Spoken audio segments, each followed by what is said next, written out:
So Dr. Stone with this week's episode is answering a pretty big question on basically who were the first people to kind of restart civilization. We knew someone had to, and after last week's name drop, it was pretty clear it was going to be someone very close to our boy Senku, and we learn that Papa Senku, goddamn best dad, I have to say. I really liked this episode, and I definitely expect next week to probably continue on the rebuilding of civilization, but you kind of get a good idea of what happened when you see the world before you completely turn to stone from live camera feeds.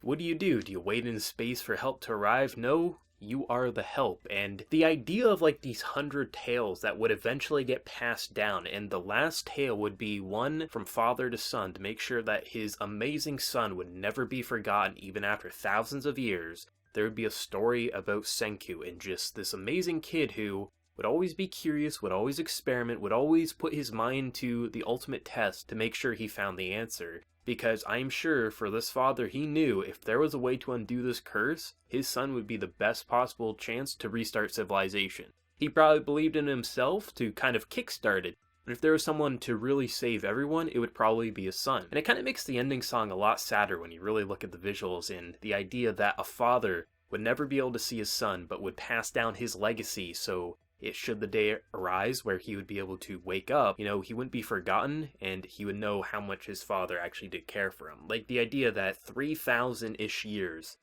that love carried through. And even though they didn't have, the most loving bond in the traditional sense, they truly cared for one another. Senku, a man who saw his father as someone who wanted to go to space, but failed his, clothing swimming test. So he designed a suit at a very young age to help him basically move for him. Obviously it doesn't work, but what father isn't going to wear that suit anyway? Because look at what his amazing son did. It's just that's the type of stuff that gives you butterflies. And I really like seeing just how similar they both were, even though they have slightly different personalities. It just feels as if there's this bond that even though time separates them, even though space and Earth were separating them, even throughout all those years and throughout all the missions, they were always together in some way, because as long as one of them were alive, the memories of who they were always going to carry through. And I wouldn't even be surprised if when they do get back to Earth, if they did discover Senku's body and maybe put him in a very safe location, maybe it would just be coincidence that he would naturally uncrack due to location, or it was something intentional. But you can definitely understand why this episode, I heard a lot of positive things going into this week's episode, and I can understand why. Just,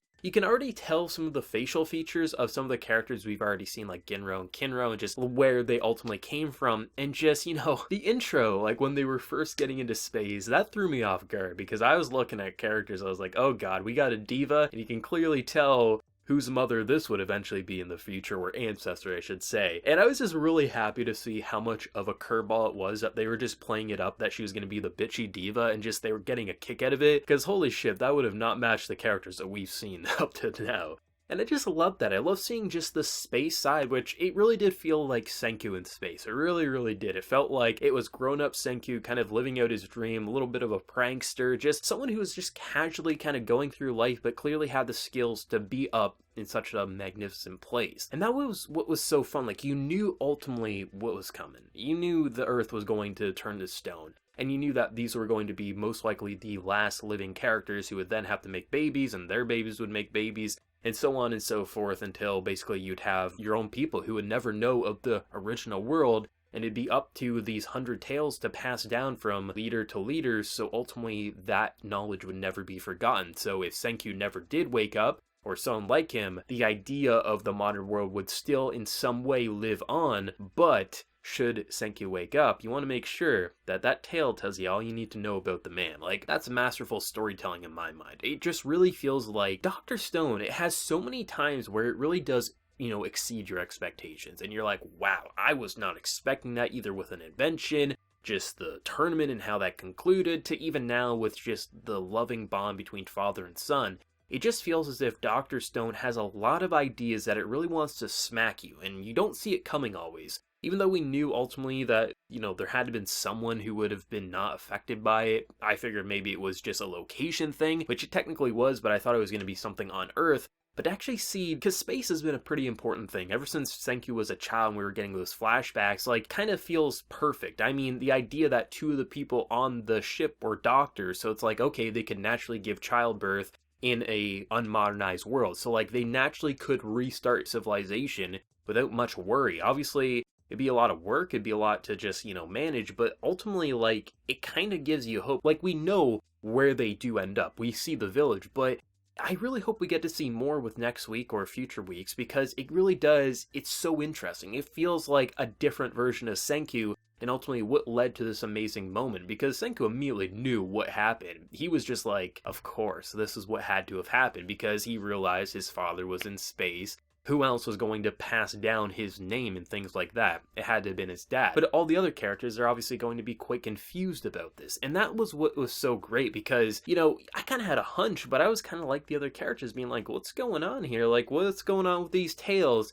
And to get that pure flashback and just see grown-up Senku, basically, it just brings a smile to your face. That's why I love Dr. Stone, is it can really be unexpected, but in a very smart way. It's not like it pulls these fastballs that it kind of feels like they're jumping the shark or anything. No, they just have so many ideas and so many ways to explore both the past, when everything was starting to turn to stone, but also the present with these characters and what history has taught them, but also what Senku can teach the current people and how he can rebuild civilization. Like, it just kind of feels like this really interesting puzzle right now, where we keep getting more of the pieces filled in week by week, and we already think it's a really impressive picture, and we don't even have 100% clarity on what we're actually trying to build up to. And that's what's super fun about this. I just felt like this was an incredibly emotionally gripping episode that surprisingly wasn't all that sad, despite really being quite sad at the end of the day. Like, the ending song, when you really look at the visuals to that, that's probably the saddest part, is if you're like, man, 3,000-ish years keeping them apart.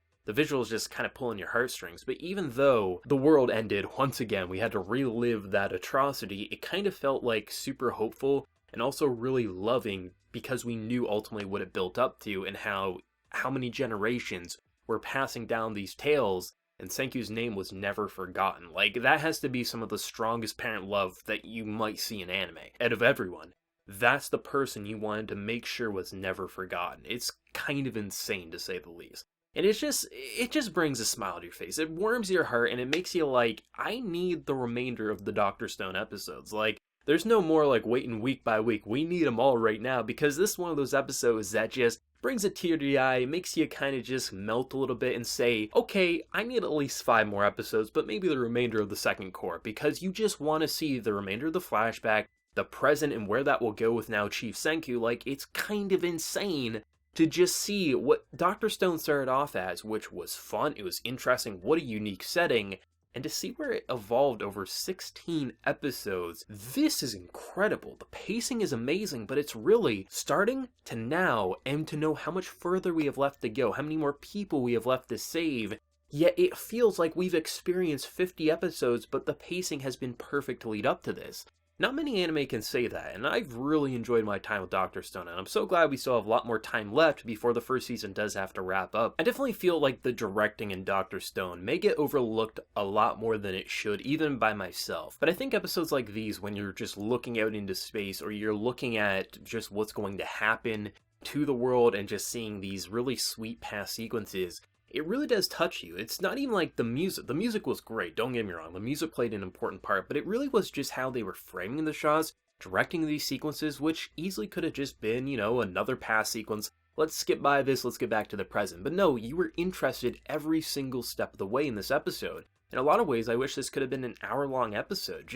I didn't want this to end because of how strong the directing was. It made me feel like I was either Senku or his father, just really captured, feeling like I had this history with these characters, and it's because of the visual directing. It really does capture that atmosphere, and even in the face of despair, you got someone who, in the face of everything, you make sure that people believe that you know what you're saying and doing, even if you're terrified for your life. And it's just like, it's so beautiful, and then added together with the music, it's like, that's the type of stuff you really like to see when you're walking in and out of an episode of one of your favorite anime of the season. It's like, when it really brings up these very complex situations, you want to see it not miss any of the steps, even the baby steps. You want to make sure it completely sticks its landing, because if it does, it's just going to continue to expand your love for Dr. Stone or any series like it. And I'm just stunned. I really think Dr. Stone is a one-of-a-kind anime that deserves multiple seasons, if not, hopefully, a full adaptation, because it's absolutely exceptional, and I don't think many anime can compete with its originality, both with setting,